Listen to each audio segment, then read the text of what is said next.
I hope you guys are doing great today. We have another banger for you guys.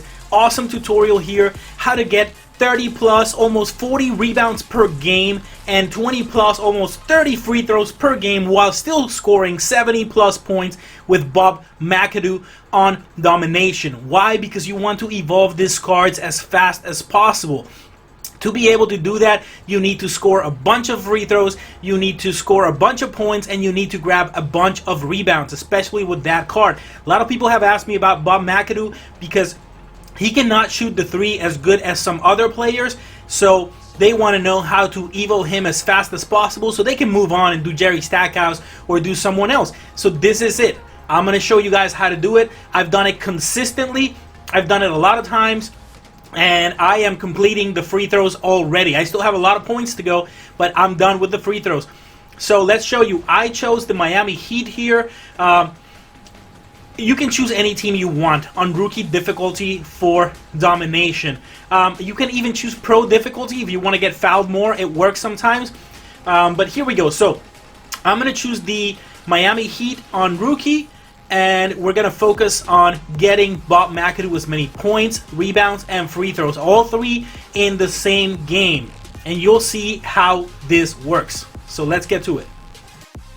Now, a lot of people do this on rookie difficulty, but I'm going to go ahead and do it on pro difficulty because it is better in my opinion. It is faster. So pro difficulty is faster when it comes to getting rebounds and when it comes to getting fouled. The reason for that is because the computer is a bit more active than on rookie mode. So this is a tip that not many people out there are giving. Plus, if you want to shoot free throws, you want the game to be a little bit close at the end, and to be able to do that, rookie is just not easy. It's way too easy on rookie to blow them out. Whereas on pro, you can actually keep them a little bit close while still being effective. So that's tip number one. Okay, let's get started here with the tip. That's one of the things you're going to do is you're going to run Mcadoo as much as possible. Have him cut to the basket as much as possible.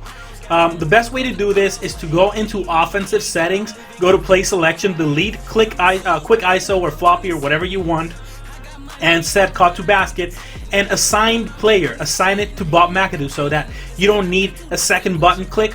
You can always just press L1 and press X, and that will make him automatically go and run to the basket, cut to the basket. There we go. As far as rebounds, one of the best ways to grab rebounds is, number one, they need to shoot the ball for you to be able to grab rebounds, okay? So you need to give them some space. You give them space, you bait them, but you stay close. And again, now I show you how to get fouled. Get fouled. You have to have Mcadoo either cut to the screen or be kind of open, and as soon as you grab the ball, you have to drive.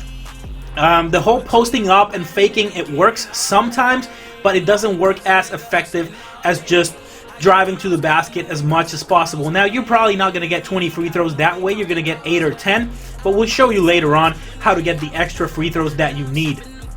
Again, cut to the basket, give it to Mcadoo, and just profit. And I'm using Jerry Stackhouse to make all these passes because that way I can also achieve Stackhouse's assist. See, what I did there was I flopped with Stackhouse so that he would fall down. They would want to take that three. They're baited into taking that three, and Mcadoo immediately grabs the rebound. Again, caught to the basket, again goes in. So now you know how to do the points easily, how to grab the rebounds easily, and how to get free throws easily. That's all three, and I did all that in 1 minute and 20 seconds or less. I already showed you how to do these things. You flop, you let them take shots, and then Mcadoo, you control Mcadoo. He already has 3 rebounds, so this is going to be pretty good. And then you just go in. Try to get fouled. We didn't get fouled there. It's not going to happen all the time, but it happens more often on pro than on rookie, believe it or not. On rookie, the computer just lets you score a lot easier, whereas on pro, you actually get fouled a bit more. Caught to basket, and then you can try alley-oops too. It didn't work this time, but it does sometimes. There we go. I'm going to fast forward a lot of the game because I don't want this to be a 40-minute video of me doing this. But as you can see, it is very effective. Boom, there's a block by Mcadoo. I'd rather grab the rebound than a block, but I'll take it. We get the ball back on another screen or another cut and miss that one. That was a flop. We get them to take the three, and Mcadoo, now that he's on takeover, you can even see where the rebound is gonna come from, and then you just jump and get it. So I mean, it's extremely easy. This is on pro, this is not on rookie. I feel like on rookie sometimes you flop and they are completely wide open and still don't take the shot. Whereas on pro, if they are wide open, they will take the shot, and that gives you a lot more rebound opportunities. I have 5 rebounds, and we still have halfway to go here in the first quarter. So we're looking at, if we can keep this up like that, we're looking at a possible, 30 or 40 rebounds. We won't necessarily get 30 or 40 every single time, but most of the time you do end up getting at least 30, and there we go, there's another one, 6. You end up getting at least 30, and you also end up getting at least 20 free throws and a bunch of points, as you can see. So let me go ahead and skip this a little bit, and we'll continue.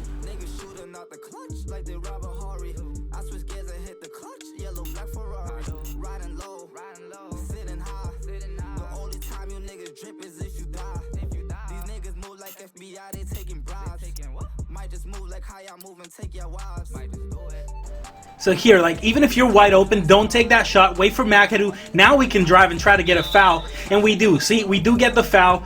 So now you get 2 more free throws with Mcadoo.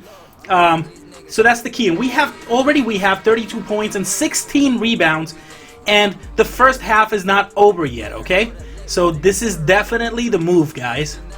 Again, so here on the inbound, even though Mcadoo is back, just press cut to the basket, and then there he got stopped, but we still try to drive. And if you're driving from the side like we did in this case, he's not going to get fouled every single time, but you have a way better chance of him getting fouled. We did there again, so that's 2 more free throws, and they're both in, so we're good. And here's another example of how we get the rebounds here. You see you flop, and now that he's on takeover, you know exactly where the ball is going to. You just go straight to the point. And since since he is on takeover and Stackhouse was already on the floor, there's no one else around to even try to get that rebound. So that's easy profit again. Okay, so here now we're going to call another cut to the basket because Mcadoo is trailing. Then we drive, and again, because the crowd was, because the paint was crowded, he gets fouled a lot easier. That's 2 more free throws. We have 5 free throws so far today. That's going to be 7 free throws. Again, your goal is to get 20 or more. We also have 25 rebounds already, so 30 rebounds is definitely happening. And this is how we're getting the rebounds. Again, you flop, he's going to want to take that shot, and he does. And look at Mcadoo. We just control him, grab the rebound, and that's 26 rebounds. Immediate, fast. There's another cut. He was trailing. I tried to drive there. It didn't let me drive. Sometimes it will do that. It won't let you drive, and you just have to live with that. But most of the time, you'll be able to. Let's try another flop here. Let's see if he'll take the shot.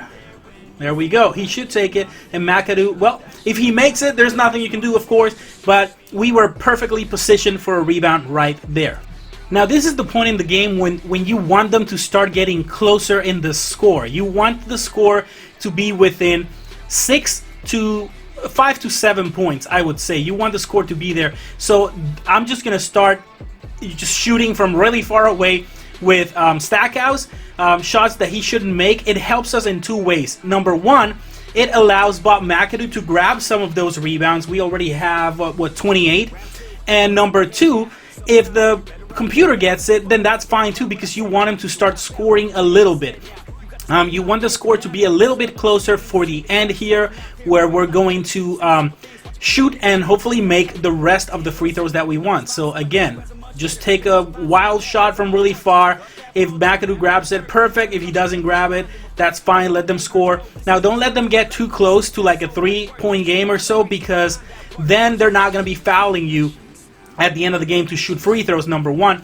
And number 2, that's when the computer, like equalizer mode or whatever it is, gets really crazy. And if you let it get too close, you might actually lose the game. Okay, so don't. Not that it matters here to lose a game, but you're not going to get the free throws that you want at the end. So just try to keep it kind of close. Now we're almost at the end of the game, so this is when you want to maintain that 7 5 to 7 point lead. We still have a 10-point lead, so ideally you want it to be a little bit less than that, but we can just let them score here. And they miss. They get the rebound though. They score and they get fouled. So this is perfect. This is actually perfect. They're gonna make that free throw hopefully, and it'll be a 7-point game with 26 seconds left. We already have 33 rebounds with Mcadoo, 63 points, and now is the time where we're going to start making some free throws. They don't want to foul us, okay? So if they don't want to foul us for whatever reason, then just let yourself get a 5-second violation so that they can get the ball back. Now when that happens, you will want to foul them, okay? Because now we're up by 7, we foul them, 2 free throws, and then they're going to want to foul us, 100% for sure. So that's what you're going to do right now. You set it up to a full court press so that you're always close to the players that you're going to be fouling immediately. There. So there we go. So we foul immediately, and we let them take the free throws. Yep, he makes it. He's probably going to make the second one too. If he misses it and I grab the rebound, better. Another rebound for Mcadoo, and he'll get fouled. And that's exactly what happens. They're going to come and foul me now. There we go. So now this is the point of the game where you start racking up rebounds. If Mcadoo is far away, just bring him close, grab it, and they're going to want to foul him immediately. So this is when you start racking up the free throws. Now we already have, let's see, we already have 63 points, 34 rebounds. We only have 7 free throws right now. Now, can we take those 7 free throws in 21 seconds and turn them into more than 20 free throws? Yes, we can. We can easily do that. And we're going to be using the same technique that you see right now, which is we foul them, they foul us, we foul them, they foul us. If at some point, for whatever reason, they don't want to foul, then just get a 5-second inbound violation, or call a timeout when you don't have any more, and that will get you a technical for excessive timeouts, and then they will take a free throw and get the ball back. So, and then you can foul them, and then they take 2 free throws, and then they're going to want to foul you again because now they're getting closer. So this is why you wanted to have that 7-point lead, so that you have a little bit of space, a little bit of wiggle room to be able to finesse this whole last 20 seconds as much as you can. Another example here, where's Mcadoo? We got to bring him in. Bring him in, they're going to want to foul him. So we went from 7 free throws to now 11 free throws already.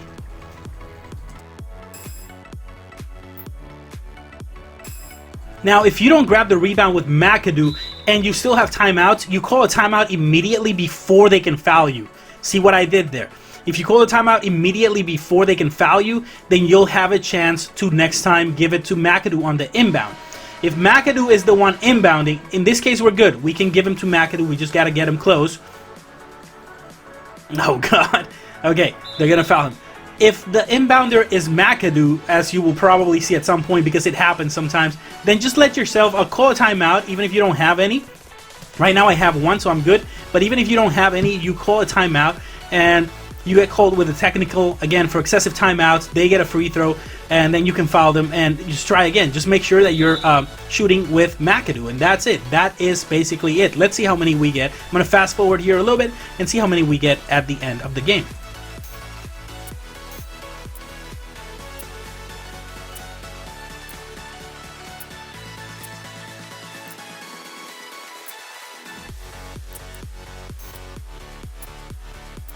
Now there comes a point where 2K just doesn't want you to get any more points. So what they do is the code in the program makes it so that their free throw shooters just do not make free throws anymore. They just don't. They want the game to be over for whatever reason, and they make it happen. So you get as far as you can get unless you are able to take it to overtime before the code kicks in. If not, that's what happens, and the game is over. So we were able to go from 7 free throws up until the last 21 seconds, and we turned the 7 free throws into 21 free throws. Let's see. Yep, 21 free throws. We also got 37 rebounds and 71 points. So this is basically a 70-40-20 game, with the 20 being free throws, of course. And if you do this just a few times, if you do this 10 times, you get your free throws. Now, I missed a few of those free throws on purpose, because I already had completed the free throws that I needed, and I just missed some of those on purpose to keep the game closer. But in general, you will be able to make your 20, 25, up to, I've been able to make 30 free throws and grab 40 rebounds. That's not going to happen on every single game, but it can. So this is how easy this is, guys. I hope this was helpful for you. I hope you like this video. Please consider subscribing, liking the video, and commenting. And you know I'll be bringing you more videos as much as I can on how to finesse all these modes. And there you go. We got our 200 free throws a while back, and now we just keep scoring and rebounding, and we'll be good to go. So hope you like this, guys. Peace out for now. Cheer, go home 5.